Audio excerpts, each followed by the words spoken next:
예, 오늘 읽은 본문 말씀은 누가복음 12장 49절 내가 불을 땅에 던지러 왔노니 이 불이 이미 붙었으면 내가 무엇을 원하리요 이렇게 말씀하고 계십니다. 여기서 불이라는 것은 심판, 그러니까 성령. 이 요한복음 16장 7절 8절에 보면 예수님이 가시기 전에 내가 떠나가는 것이 너에게 유익이라 내가 가면 보혜사 성령께서 와서 뭐에 대해서? 죄에 대해서, 의에 대해서, 심판에 대하여 세상을 책망하시리라 이렇게 말씀하셨습니다. 왜요? 세상에 예수님을 쫓아냈기 때문에. 그래서 우리 창세기 2장 17절에 보시면 선악을 알게 하는 나무의 실과를 먹지 말라. 네가 먹는 날에는 정령 죽으리라. 행위언약이죠. 상벌의 조건이 아니고 행위언약이라고 합니다. 이 몸이 죽는다는 것은 심판의 결과죠. 여기서 죽음이라는 것은 하나님과의 관계가 끊어지는 것을 말하고 있습니다. 첫째는 영혼이요, 두 번째는 몸이 뒤따라가는 거죠. 그러나 우리는 이제 언약으로 말미암아 이제 세례로 넘어갑니다. 그래서 예수님도 50절에 보시면 나는 바를 세례가 있으니 그 이루기까지 나의 답답함이 어떠하겠느뇨. 이 죽음을 예언하십니다. 우리가 물에 잠긴다는 것은 심판이요 죽음을 의미하지만 예수 그리스도라는 배 위에 올라타면 그 물은 생명의 완성으로 가는 진정한 동력이 되기 때문입니다. 아멘. 자, 누가복음 12장 51절 볼까요? 내가 세상에 화평을 주려고 온 줄로 아느냐? 내가 너희에게 이르노니 아니라 도리어 분쟁케 하려 함이로라. 여기 분쟁이 나옵니다. 이 분쟁이란 말은 헬라어로 구분하다, 나누다 이런 뜻입니다. 그러니까 하나님의 사람과 세상이 편이 갈라져서 다투는 것을 의미합니다. 그것은 말하자면 무력 싸움이 아니라 영적인 갈등을 의미하는 것입니다. 우리가 인간은 늙어갈수록 중한 질병에 걸립니다. 그렇다는 것은 우리는 그 누구도 예외 없이 인간은 죽는다는 것입니다. 우리가 세상에서 최고로 아름다운 선으로 규정짓고 있는 가족 간의 사랑이라는 것도 따지고 보면 부모, 자식, 형제, 자매, 배우자의 만약에 죽음 앞에서는 그 누구도 대신 죽어줄 수도 없고 더군다나 한 점 위로도 해줄 수 없다는 인간의 실존의 한계라는 막막한 현실 앞에 누구도 예외 없이 반드시 서게 된다는 사실입니다. 이 근원적이고 궁극적인 질문 앞에 서야 합니다. 궁금해봐야 마땅하다 이 말입니다. 신자들은 더욱더 그렇습니다. 그러면 죽은 자에게 남은 것은 무엇일까요? 우리가 이 통나무를 태우면 아무것도 남지 않는 것이 아니라 반드시 재가 나옵니다. 예. 이 재라는 것은 전에 통나무였던 것을 의미합니다. 그러니까 이 재는 어떻게 됩니까? 어딘가 던져져서 흩어져서 실체가 희미한 거의 무와 같은 존재가 된다는 이 말씀입니다. 그 마태복음 왜 이런 말씀 드리냐 하면 마태복음 16장 24절에서 26절에 예수께서 제자들에게 이르시되 누구든지 나를 따라오려거든 자기를 부인하래요. 자기를 부인하고 자기 십자가를 지고 나를 따를 것이니라. 누구든지 제 목숨을 구원하고자 하면 잃을 것이요 나를 위하여 제 목숨을 잃으면 찾으리라 이렇게 말씀하고 계십니다. 그래서 자기라는 것은 자아를 의미합니다. 이고, 셀프. 자기 자신에 대한 의식이죠.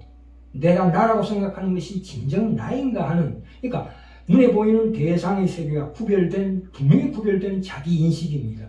물론 동물, 애완동물은 이 자아가 없으므로 우리 인간보다 훨씬 고통이 적습니다.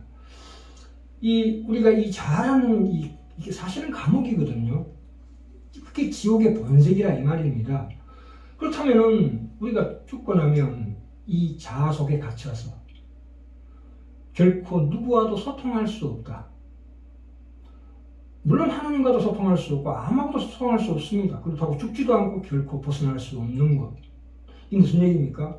우리 옛사람이 그 십자가 안에서 죽은 모습으로 가라, 이 뜻입니다. 나를 부인한다는 것은, 자기 십자가를 진다는 것은 십자가 안에서 내가 죽은 모습으로 가는 것입니다. 왜요? 그렇게 되면 내 자아가 죽고 새로운 것, 내가 죽어서 가지는 것들이 무엇입니까? 그것이 생명이거든요. 이 천국의 사람들이 가지고 있는 그 영혼은 너무도 강하고 견고합니다. 흐물흐물하지 않습니다. 우리가 자아에 갇혀서 죽으면 그것 자체가 지옥입니다. 그래서 우리가 누가복음 다시 한번 자세히 봅시다. 이 본문에 보시면 49절에 내가 불을 땅에 던지러 왔노니라고 시작합니다. 그것은 가족 간에도 분쟁을 일으키게 합니다. 그를 가족 간의 적대적인 관계로 뒤집어 버리기 위해서 왔다, 이 말입니다. 이런 과격한 말씀을 하시는 이유는 이 하나님의 백성이 되는 것과 세상에 속하는 것 사이에 타협할 수는 아까 나눈다고 그랬죠. 분리, 그 선택을 강조하고자 하는 것입니다. 그래서 52절에 보시면 이후부터 한 집에 5사람이 있어 분쟁하되 셋이 둘과 둘이 셋과 하리니 아비가 아들과 아들이 어미와 어미가 딸과 딸이 어미와 시어머니가 며느리와 며느리가 시어머니와 분쟁하리라 하시니라, 이렇게 나옵니다. 분명히 22절에 보시면 이 말씀을 누구한테 합니까? 제자들에게 이르십니다. 그러니까 최소한 예수를 믿겠다고 결심한 사람들에게 주시는 말씀입니다. 54절에도 나오죠. 또 무리에게 이르시되, 이렇게 나옵니다. 예수님이 세상에 불을 던지러 왔다는 것은 세상이 가지고 있는 그 질서와 그 속에 있는 가치, 그 세상의 힘이 얼마나 부족하고 그 속에 결함이 있는가를 밝히기 위해서 오십니다. 이 죄라는 것은 그 속에 본질적으로 시한폭탄같이 언젠가는 터지게 되어 있는 그런 죄의 본성이 내장되어 있다는 거지요. 그래서 그것을 소멸해버리는 불이라는 뜻입니다. 그게 심판이요 성령의 불이다, 이 말입니다.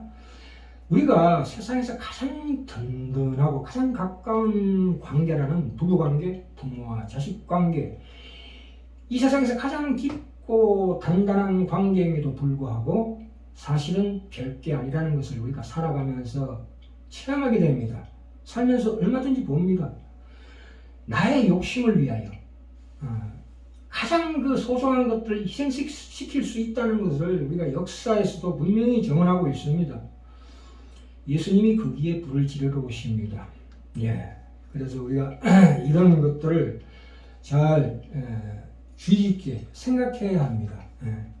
우리가 인간의 사랑이 얼마나 이기적이고 추악한 죄일 수 있냐 하면 우리가 연애할 때 보면 알죠.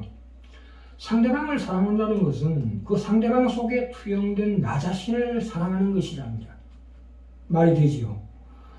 그래서 로마 신화에 나오는 나르키소스라는 이 소년이 물에 비친 자기 모습에 반합니다. 그것은 거짓된 실체죠. 왜요? 잡으려고 하면 흩어지게 되는 것입니다. 그러니까 퐁당할 수밖에 없는 그 인간을 묘사하고 있습니다. 그것은 무엇입니까? 자기애, 자기 집착, 자기 연민을 의미합니다. 그 사랑이라는 것은 내가 사랑받고 싶었던 욕구를 반영하는 것이고 그걸 채워가는 것을 좋아하는 것입니다. 그것이 우리 옛사람의 본성입니다. 이를 하나 들어봅시다. 그리고 남녀간의 사랑의 경우에 상대방이 나를 보고 싶어 했다는 그 자기만족적인 느낌을 즐기기 위한 게 훨씬 큽니다. 사실은. 그래서 그 사람이 내게 당신이 필요 없다는 얘기를 듣는 것을 가장 싫어합니다. 시련이죠, 시련. 그랬을 때 내 마음속에 무슨 마음이 삭틉니까? 복수심, 배신감이 삭틉니다.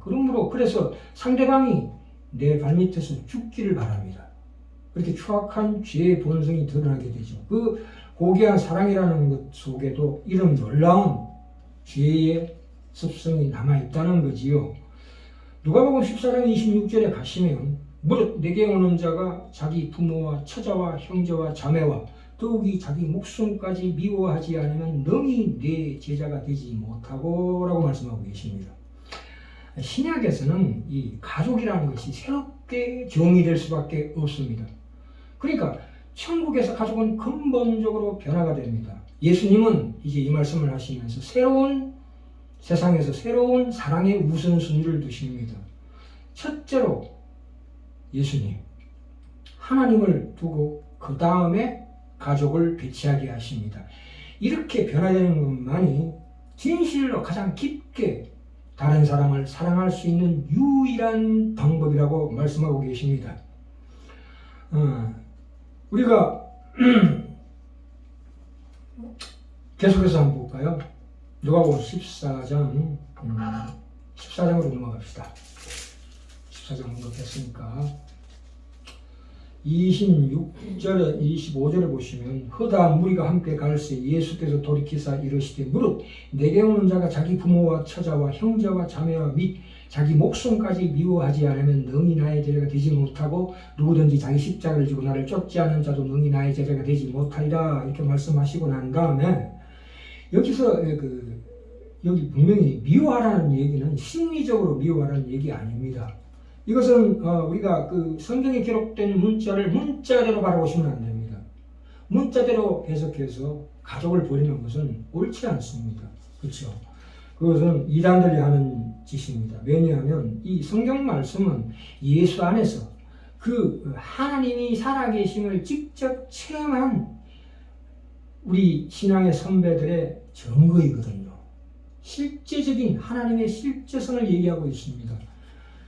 하나님을 사랑하는 것이 가족을 미워하는 걸로 비유를 합니다. 그렇죠? 요한복음 14장 20절에도 나옵니다. 그날에는 내가 아버지 안에 너희가 내 안에 내가 너희 안에 있는 것을 너희가 알리라. 가정을 내어버리라는 말씀이 아니고 가정을 거룩히 지키는 방향으로 나아가라 이런 뜻입니다. 네, 그 역설이죠. 그게 그렇게 어려운 거 아닙니다. 부모를 위해서 물질적으로 대접하거나 기도드리고 하는 것은 하나님이 매우 기뻐하시는 것입니다. 우리가 그들을 잘 공경하는 것이 바로 예수님을 사랑하는 일의 일부분이 된다 이 말입니다. 요한복음 14장에 그 말씀을 하시죠. 계속해서 20절에도 그러나 부모의 권위보다 그리스도의 권위를 더 높이 평가해야 되는 것이 마땅합니다. 왜냐하면 부모가 세상을 떠난 후에는 우리가 그들을 사랑할 기회는 다시 없습니다. 그렇죠? 그 한계가 있는 거라고요. 우리 자신이 세상을 떤 후에는 영원토록 하나님을 대면하고 그리스도를 대면하고 그분을 사랑하게 됩니다. 이 부부관계도 마찬가지예요. 에베소 5장에 피차 복종하라고 말씀하시고 그러나 뿐만 아니라 그들이 세상을 떤 후에는 예수님을 직접 대면하게 된다. 영원토록 예수님을 사랑하게 된다는 말은 거기는 부부 제도가 없습니다. 그리고 우리가 알아야 합니다. 영원한 세계에는 자식, 형제, 자매, 자기 목숨도 마찬가지예요. 예수님께 이 모든 것을 맡기면 우리는 영생하며 그 속에서 우리의 잃어버렸던 사랑을 다시 생명의 사랑을 다시 찾을 수 있다 이 말입니다. 자기 십자가를 지고 나를 쫓지 않는 자도 능히 나의 제자가 되지 못하리라. 예수님의 십자가, 이 십자가의 고통을 홀로 당하는 거 아닙니다. 그것을 당할 때 예수님이 우리와 함께 묶여 계십니다. 그래서 우리를 도와주시고 안위하신다는 사실입니다. 그래서 마태복음 11장 28절 30절 나오죠. 그 유명한 말씀입니다. 수고하고 무거운 짐진 자들아, 이 짐이라는 것은 우리 가족들의 짐이죠. 짐진 자들아 다 내게로 오라. 내가 너희를 쉬게 하리라. 나의 마음은 온유하고 겸손하니 나의 멍에를 메고 내게 배우라. 그러면 너희 마음이 쉼을 얻으리니 이는 내 멍에는 쉽고 내 짐은 가볍다고 하시니 왜 가벼울까요? 하나님께서 우리에게 그것을 이길 수 있는 넉넉한 위로와 안식과 초월적인 위로가 우리에게 주어진다. 특별히 상급도 주어진다. 공중에 날아가는 새가 무거우면 무거울수록 그 날개짓이 힘이 있습니다. 그러니까 네가 십자가를 져라. 그러면 십자가가 너를 대신 져줄 수 있다 이 말입니다. 이것이 진실한 모든 지나간 우리 신앙의 선배들의 체험담입니다. 하나님이 살아계심을 실제로 체험한 사람들의 말입니다. 그래서 뒤쪽 봅시다. 28절 봅시다. 너희 중에 누가 망대를 세우고자 할진대 자기 가진 것이 준공하기까지 그 비용을 예산하지 아니하겠느뇨 이렇게 얘기하고 있습니다. 이 망대라는 것은 적군을 감시하기 위해서 높이 지어진 건축물입니다. 포도원을 지키기 위한 건축물이 있고 양문도 있는 거 아니겠습니까? 그런 건축물은 많은 경비와 노동력이 소요됩니다. 그래서 30절에 보시면 가로되 이 사람이 역사를 시작하고 능히 이루지 못하였다 하리라. 그렇죠? 29절에 보시면 그렇게 아니하여 그 기초만 쌓고 능히 이루지 못하는 보는 자가 다 비웃는다 이 말입니다. 우리가 이것은 구원에 관한 문제가 아니고 구원에 관한 문제가 아니라 구원받은 자의 구원받은 이후의 문제다 이 말입니다. 말하자면 날 때부터 소명된 자가 예수님을 만나서 눈을 뜬 후에는 그렇다고 계속 앉아서 거지 행세를 하면 됩니까? 새 생활을 시작해야 된다 이 말입니다. 그렇죠? 그래서 이어서 나오는 말씀이 있죠. 어느 임금이 나는 10,000명을 가지고 있는데 상대방 적군이 20,000을 가지면 먼저 화친을 치는 것이 마땅하다 이렇게 말씀하고 있습니다. 예수님을 따르는 자는 앞으로의 어려움에 대해서 각오하고 출발해야 된다 이 말입니다. 사람이 이 신자가 되어서 구원의 완성으로 가는 그 성화의 길은 반드시 어떤 각오를 가지고 신앙생활을 출발해야 된다. 끝까지 관철해야 되는 우리의 책임이 있다 이 말입니다. 물론 하나님께서 우리를 도와주시죠. 그럴 때에 그래서 34절에 나오죠. 소금이 좋은 것이나 소금도 만일 그 맛을 잃으면 소금이 그 맛을 잃으면 무슨 소금이라고 그럴 수 있습니까? 우리가 바로 유다같이 중도 하차하는 사람이 있습니다. 그래서 이런 양을 강조하고 있고 뒤에 드라크마 되찾은 아들 옳지 않은 청지기로 이어집니다. 그죠? 우리가 다시 한번 말씀드립니다. 부모, 처자, 형제, 자매, 자기 생명은 우리가 땅 위에서 제일 애착하기 쉬운 것입니다. 이 예수님보다 더 사랑하기 쉬운 시험거리를 우리가 위에서 보셔야 합니다. 이단에서는 가정을 다 팽개치고 문자라고 해석하는 것은 옳지 않습니다. 그래서 그 말씀 드립니다. 가정이 아무리 사랑스러워도 내 생명을 구원하지는 못해줍니다. 그렇죠? 서로가 위로해주지도 못합니다. 주님을 따라가려다가 받는 고통, 그것을 우리가 반드시 이해해야 합니다. 다시 한번 말씀드립니다. 특별히 하나님 그리스도를 위하여 수고하는 것은 하나님의 그 초자연적인 위로와 상급이 반드시 있습니다. 우리의 깊은 영혼에 그 샘솟는 기쁨과 평화, 세상에서 결코 경험할 수 없는 하늘나라의 기쁨을 받습니다. 그것이 하나님의 능력과 지혜입니다. 고린도서 1장 7절에 나오죠. 너희를 위한 우리의 소망이 견고함은. 왜 견고합니까? 바울이 왜 견고하다고 그럽니까? 그 소망, 너희가 고난에 참여하는 자 된 것 같이 위로에도 그러할 줄을 안다고 말하고 있습니다. 반드시 하나님의 위로가 옵니다. 믿음이라는 것은 그 결과는 아는데 그 과정은 모르는 것을 의미합니다. 하나님께서 그 과정을 가르쳐 주시지도 않으십니다. 왜요? 그 결과를 보고 믿음으로 오라 이 뜻입니다. 히브리서 11장에 나오지요. 믿음은 바라는 것들이 실상이요 보지 못하는 것들이 전부다. 하나님이 분명히 그 믿음의 결과를 반드시 우리에게 뚜렷하게 보여주십니다. 그 과정에서 다가오는 고난은 반드시 필요하다. 시편 119편에 나오지요. 고난당하는 것이 내게 유익이라. 이로 인하여 내가 하나님의 율례를 배우게 되었나이다. 시편 119편 67절에도 고난당하기 전에는 내가 그릇 행하였거늘 이제는 주의 말씀을 지키는 쪽으로 180도 변했나이다 이렇게 됩니다.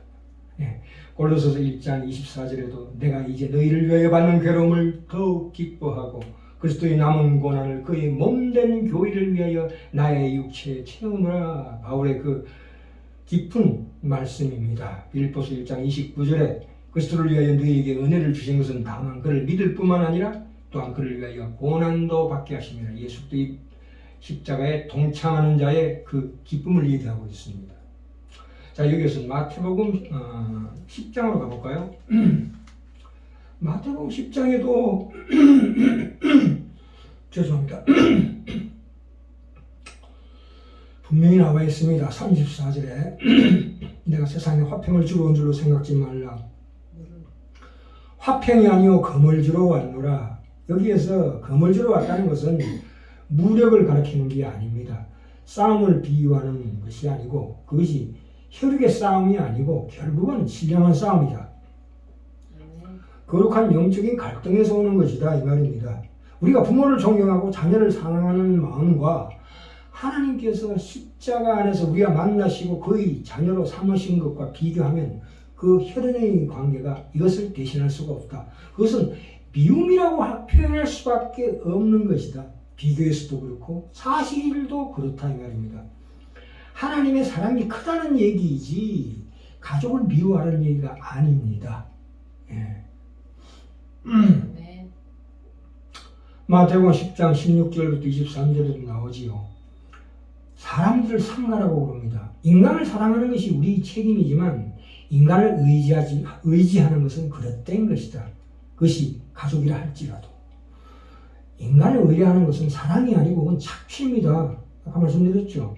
자기 만족을 그냥 착취할 수가 있다. 그게 우리 옛사람의 덕한 본성입니다. 그것을 뚜렷이 쳐다봐야 합니다. 그건 더러운 옛습성입니다. 우리는 친하고 친한 것이 원수가 되는 일을 참으로 많이 겪을 수 있습니다. 그것을 반드시 기억하고 남을 의지하지 말라 이 말입니다. 그러나 상대방을 신임하고 불신임하는 것은 그것은 이 의지하는 것과 서로 다릅니다. 차원이. 신임할 수는 있습니다만 그 사람을 믿고 의뢰하지 말라 이 말입니다. 인간을 사랑하기만 하고 의뢰하지 않는 것이 본문 말씀대로 사람을 상가는 행위다 이 말입니다. 12절에 가볼까요? 예수님이 이런 말씀도 하셨습니다. 46절입니다.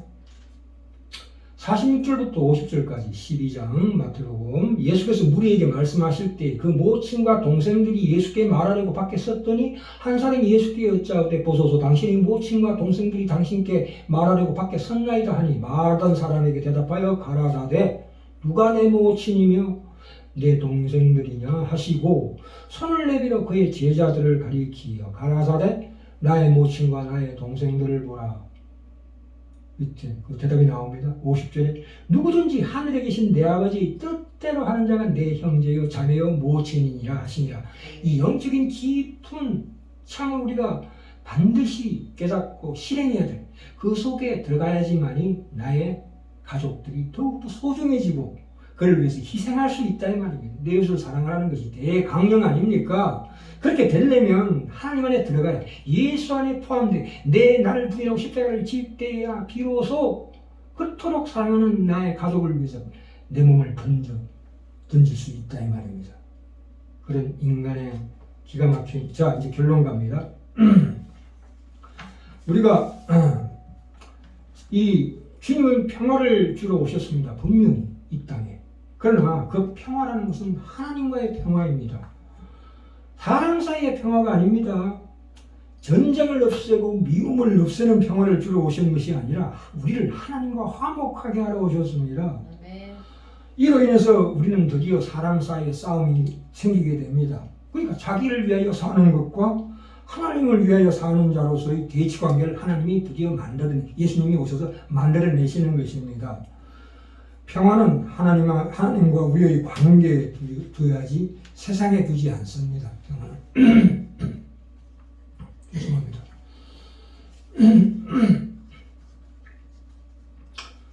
마지막으로 세상의 모든 원리는 자신을 신으로 모시는 욕심에 근거하고 있습니다. 예수를 믿는다는 것은 하나님을 주인으로 모시는 싸움이기 때문입니다.